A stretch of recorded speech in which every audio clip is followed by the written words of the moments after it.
What's going on, everybody? Welcome back to another YouTube video with Let's Talk Coins. Today we are going to be doing something inspired by a comment. I will pop that up on the screen here in a minute.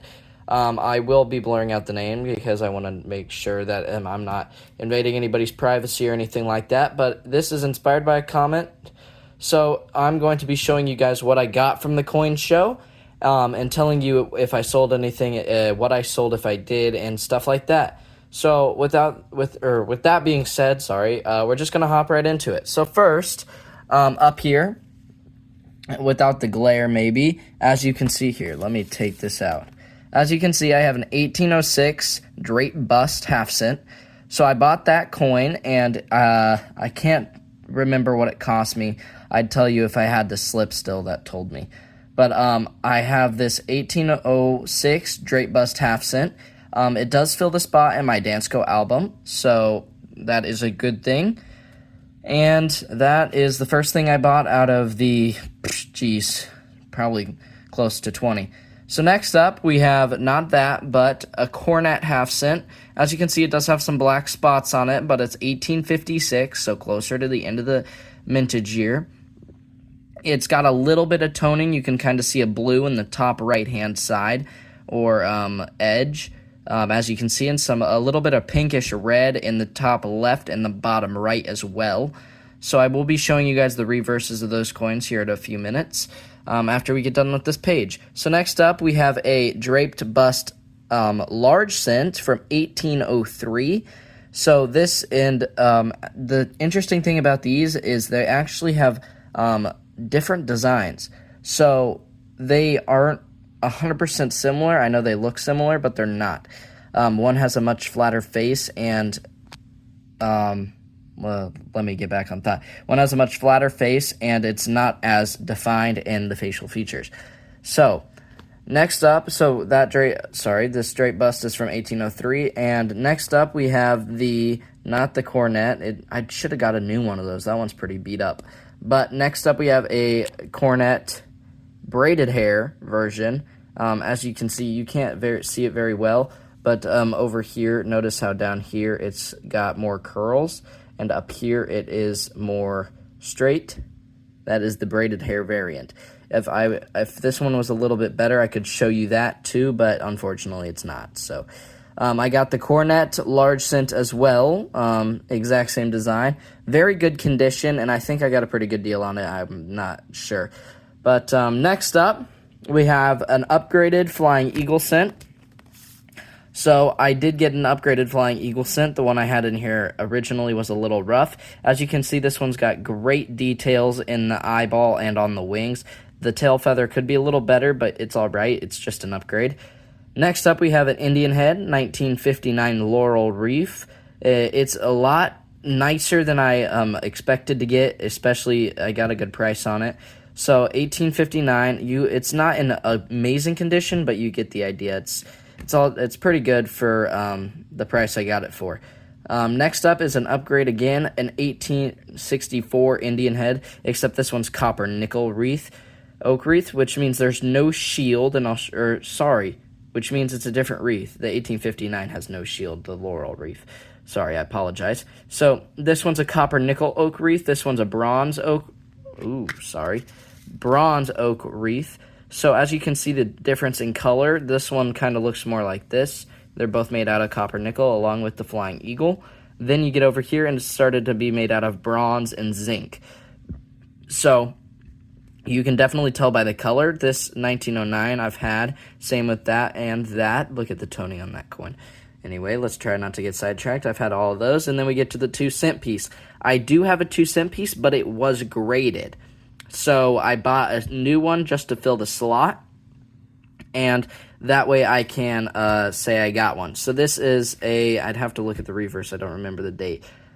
So we'll get to that afterwards. And then we have a silver and copper nickel 3 cent pieces. I have both of them. The 3 cent piece nickel I got new. The 3 cent piece silver I did break out of a graded case because I needed to fill the slot in the typeset album, and one of the guys at the coin show I talked to said that if I was going to try to fill this typeset, that if I had any coins that were graded, that I should just tear them out. So I decided to take his advice and listen, so that's what I did. So now we're going to show you the reverse. That's the reverse of the first coin, or, ooh, man, I'm sorry about the glare, guys. I really do apologize. So that's the reverse of the half cents. As you can see, they're all pretty nice compared to the fronts. So then we got the reverses of the large cents. So that one's going to be the braided hair, and that one's going to be the, that one's going to be the cap bust. So as you guys can see on this, it says 1/100th at the very bottom, or top, I guess you could say. And then the half cents do say 1/200th, which I think is very cool, and not very often do you see 1/200th. So these are going to be the Flying Eagle cent here. As you can see, it's the Flying Eagle cent. Very nice back. This is the 1859 Laurel Reef. As you can see, there's no shield. When I show you the next two Indian head cents, you'll see there's a shield, or two Indian head cents. There's a shield at the top. So that one's the 1864, which has the shield at the top, and you can see the difference between the two wreaths. Notice how this one's more bunched up, and this one's got more spikes and not as bunched up. There's a clear difference. So, and also the color-wise, that's another thing you can look for. So that's the reverses of those three. Then you have the copper 3 cent, the silver 3 cent, and the back of the 2 cent piece, which it's an 1864 2 cent piece, now that we know that. The silver 3 cent piece was scratched, and it was an AG3, so it didn't really hurt tearing it out of the graded case as much. And then, of course, the nickel 3 cent piece is just really nice. So then we'll move over to the next page. We have half dimes up at the top of this. I got a capped bust half dime, a Liberty seated plain, I guess you could say, Liberty seated plain half dime, and I got a Liberty seated origin. I did already have the Liberty seated arrow. I got it from a shop in Branson. So the reverse of the cap bust is a little rough. You can still see the Liberty, so I think it would grade a good 4 or a G-4 if you're looking on a graded slab. Liberty seated, it's actually really nice. I got it for a good price too. It's shiny, and the details somewhat there. You can see Liberty on the shield, so it's got to grade at least a fine 12 in my opinion. And then over here, you can not see the Liberty on this. It might grade a good 4 if we're lucky, if I decide to ever get these graded. So that's the 3 half dimes I got. Next up, you can clearly see that this shield nickel is very nice. I got an upgrade because the last one I had did have a hole in it. So it's from 1869, clearly within the years, as you can see down here. And then that's those. I didn't get anything else on this page, I believe. Dimes-wise, I had all the dimes already. So we're going to go ahead and show you the reverses of those coins. Let me put the plastic back in. We'll show you the reverses of these coins, and then we'll move on to the next page. So that's the capped bust. Very nice eagle. I love that iconic eagle look. It's probably the most iconic, if not the most iconic eagle on the back of a coin ever, in my opinion. That is the new shield nickel I got. The back of it's very nice. Can't really see the details in the stars, unfortunately, but it's all right. That is the Seated Liberty original, and then you got the other Seated Liberty legend that I got. As you can see, there's not a whole lot of detail in that one either, and it's kind of hard to read the letters. But let's see if I can get it to focus again. There we go. But yeah, and then that's it on that page. We'll go ahead and move on to the quarters. So I got the Liberty Seated. Oh man, that glare is really bad. Sorry for the noise in the background, my siblings. We got a Liberty Seated. You can kind of see a fingerprint in it, unfortunately, along with that Liberty Seated. You can see the no motto and the arrows. I didn't get the other two, unfortunately, because they were just a little bit out of budget, but it is what it is. Then we got a Standing Liberty Variety 1. This coin actually cost me $89, and it's very surprising how much that costs. It's just unbelievable. So that is a very nice coin. Not a whole lot of detail, but definitely has the nice shine to it. So we'll go ahead and go down to the $50, and then we'll turn the page and show you the reverses. So this is a capped bust $50, one of the nicest coins I own, if not the nicest coin I own, especially in the $50 area. It's a beautiful coin, and I just genuinely love this coin very much. And on the back, it does have that nice iconic eagle I just showed you on the half dime. So we'll go ahead and show you the reverses of these coins now. As you can see, we got 2 quarters. That's the newer quarter. That would be, let me check, I don't remember.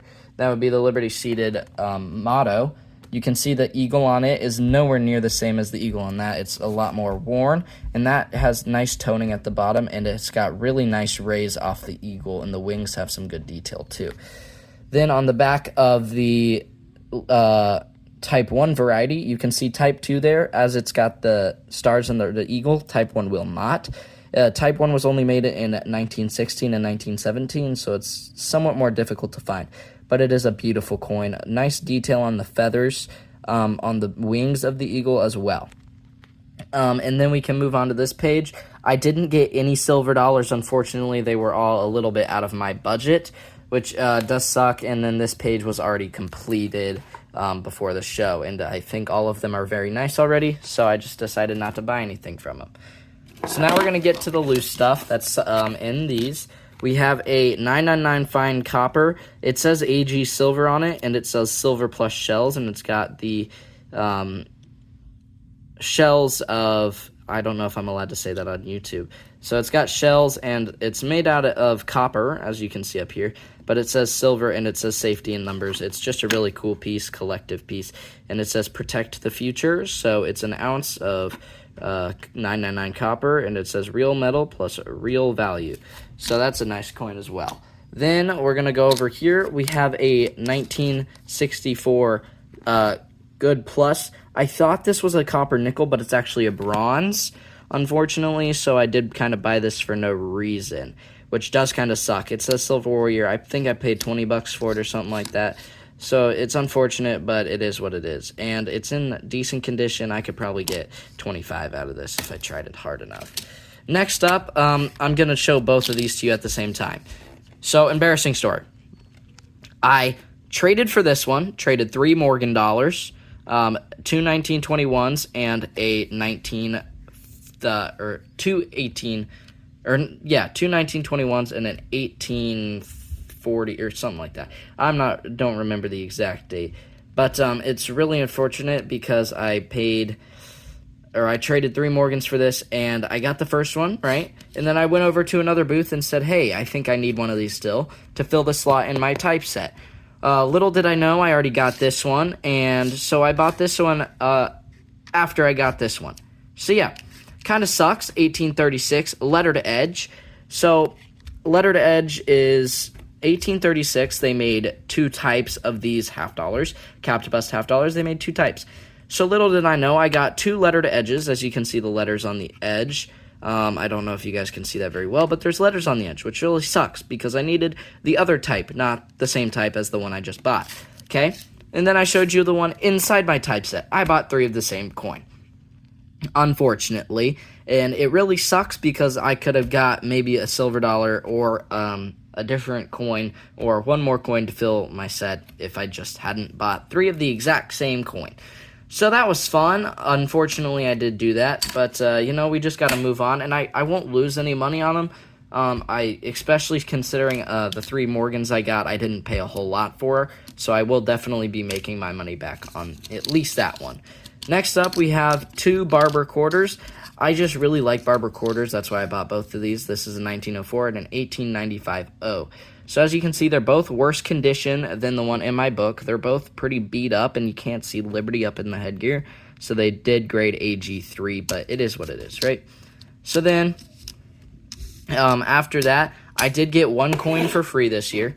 The guy said that they were doing a 85th anniversary, and they had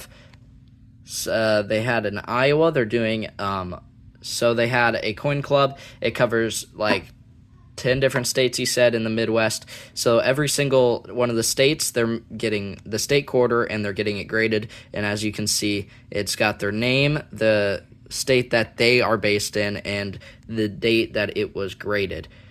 So it says Celebrate Iowa, May 1st through the 5th. So it was graded sometime in there, and it's for the 85th anniversary. So it's kind of a cool piece. I do enjoy it. I did get it for free, so it's not like I'm losing any money if I decide to sell it. But I think I'm going to keep it. It's just a cool collector's item, and it gives me one more graded coin to say that I own.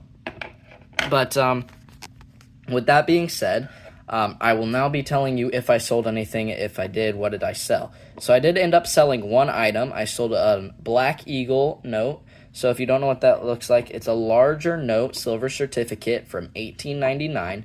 That was the date I sold, and it's got a Black Eagle on the back with its wings, or while it's flying, or with its wings spread. I'm getting two Black Eagles mixed up. Sorry. So it's a cool coin or cool bill. I sold it. I got it at an auction for like $90, and I sold it for $125. So I made quite a bit of money on it, and I was just really proud of that. And yeah, so that's the only thing I did end up selling, unfortunately. Everything else I couldn't sell, or nobody expressed interest in, or I just didn't bring it out of my bag because I figured nobody would want to buy it anyway. So that, with that being said, that is going to wrap it up for this video, although I did find something out. Not very many of the guys that watch my videos, guys or girls that watch my videos, are subscribed.